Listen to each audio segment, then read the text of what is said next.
Hi, my name is Scott Harris, and I'm currently a graduate student at the International Institute for Restorative Practices. I live in central Vermont, right outside our state's capital of Montpelier, and my background is primarily working in education settings with students who have been labeled as having emotional behavior disturbance, or EBD. Currently, though, I am a high school counselor at a school called U32, which is a public school located in the central Vermont region and serves students in grades 7 through 12, and we have approximately 800 students who attend the school. One of the ways that I was introduced to restorative practices was through U32's implementation over the last 3 years, a slow implementation of bringing restorative practices into the school. However, what's really exciting is that by the beginning of the 2016-17 school year, all of our faculty and administrators will be trained in basic restorative practices. However, that's not what I'm here about. So just to give you a quick background about why I decided to study with the IRP was that I wanted to make sure that at U32 we were being true to the process and why we were doing this. I believe wholeheartedly in building connections and relationships with students and my colleagues. However, I was worried that we wouldn't do it well or wouldn't be true to the process. And so through my studies, I've really developed a deeper understanding of what restorative practices is and how it can be integrated into aspects of our life that we didn't think would be possible. Hence my capstone paper that I'm going to talk about today, which I've entitled Restorative Negotiating, Integrating Restorative Practices and Interest-Based Bargaining. This year, I was asked to serve as a negotiator for our local union. We are going through a new collective bargaining process and create a new contract for all of the teachers who work within our district, which is about 200 of them. And it was a really intense process. It was something that I had a lot of hesitations about. However, when we was all said and done, I really enjoyed the process. And I think the main reason for it was that it was done through the interest-based bargaining process, or IBB, as I'll refer to it throughout the rest of the video. However, when I reflected on this more, though, I decided that there were a lot of aspects of restorative practices that were embedded within the IBB process that I don't think that the folks who created IBB even knew existed at the time. And even looking further into that, I decided that if I could integrate three key ideas into the IBB process, then we could really have something that we could call restorative negotiating, which I believe could create a huge shift in perspective for unions, management, and others who engage in the collective bargaining process. And these three ideas that I want to present today are looking at understanding what shame is and how it can affect the whole negotiating process, using narrative questioning and compassionate witnessing within the IBB process to create a connections and a deeper understanding for where people are coming from, and finally engaging in fair process through the whole cycle.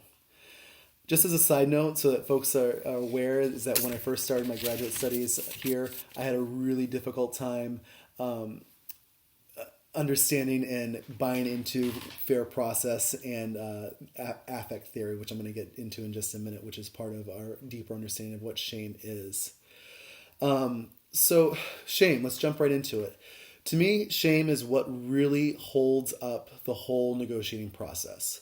Now, to understand shame, we're going to jump into Tompkins' 9 theories of affect. And so Tompkins believes is that every human being is born with 9 innate affects.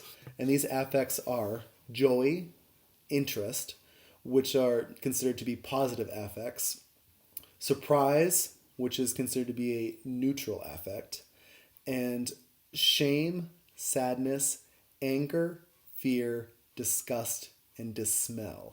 And dismell, just so you folks know, is when you go, it's considered the worst affect that you can experience, and it's when you get that scent that's stuck right in the back of your nasal cavity there, and you just make that face that I just made, and those are all considered negative affects. Going further into Tompkins' ideas is that he developed what's called the Tompkins Blueprint. And to give you a really quick overview of that, it's where basically every human being who experiences these 9 affects will attempt to maximize the positive affects, so the joy and interest, and then minimize the negative affects. And those were the ones I listed, and shame is included in that. And so to do that, though, when we experience shame, that's when we'll jump into what Nathanson called the compass of shame. And the compass of shame is where there's 4 different areas that people can move into when they experience shame in their lives. And those areas are withdrawal, so you can withdraw within yourself and not want to engage in the process. That can lead to a mediator being called in and not wanting to deal with this anymore. It could be to attack others. Again, that's where that could be a strike. It could be really oppositional within the negotiating process to create really uncomfortable situations that then will exacerbate more shame and anger to arise into the room. You might avoid, where one side might not want to talk about the questions, but the other side does. And the final quadrant is the attack self, which can be really detrimental to the negotiating process because you don't know what's occurring, but it can bubble up inside that person and then manifest itself in other ways where they might block something or say, like, I'm done, I don't want to do this anymore, and then throw a monkey wrench in the whole process. Now, shame is a natural experience that happens within human beings. And to deal with this when shame arises is that by using narrative questioning and compassionate witnessing, we can help to alleviate those issues. So the narrative question, I think, is really important because it's the restorative practice questions are based on narrative questioning, and which is moving from the past, what has happened, what were you thinking at the time, to the present, what impact has this had on you and others, so understanding where that person is right now, and then moving into the future. What needs to happen to make things right? What needs to happen to move forward? So those were really basic restorative questions that I just used right there. However, by integrating that into the negotiating process, we can then begin to understand more deeply the experience that people are having and how to best come up with options to move forward in the process.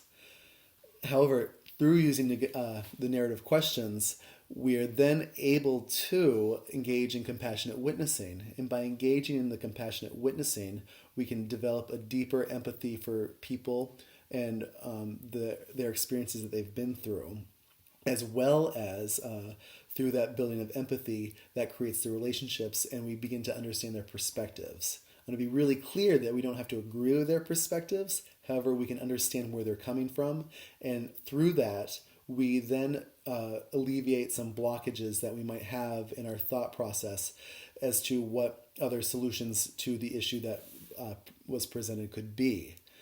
And again, it's all about building connection and relationships, and having these relationships is really nice. Real quick story is that at the end of the negotiation cycle, one of the board members stood up and said, "How many of you are coming back next year? Because I want to make sure every one of you is, because I really enjoyed this process." And then high-fived us all afterwards, which I thought was a great way to end a negotiation cycle on a really high and positive note. The final aspect that I want to just touch on real quickly is fair process. Now, fair process, I want to be clear, is not consensus building. Fair process has 3 particular principles that it calls upon, and that is engagement. So every person at the table needs to be engaged in the process. They need to have their voice heard. There needs to be an explanation. So when a decision is chosen, it needs to be explained why that decision was made the way it was. And finally, there needs to be expectations. And expectations are where, once the decision has been made, it's how is this implemented? What do we need to do to move forward with this?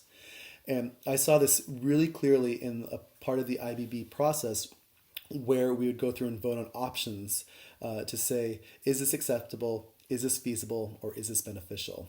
And anytime during that process, it could get voted down. And that was that own person who voted their decision to do so based on their own motives and reasoning. So that's a really quick overview of restorative negotiating and why I believe it can really increase the negotiation process, and by using compassionate witnessing and narrative questioning, understanding shame, and fair process. I hope you enjoyed this. Feels like I went through this really quickly, and I would be more than happy to talk to you further if you're interested in learning more about this process. Thank you very much, and I hope you'd enjoyed this talk.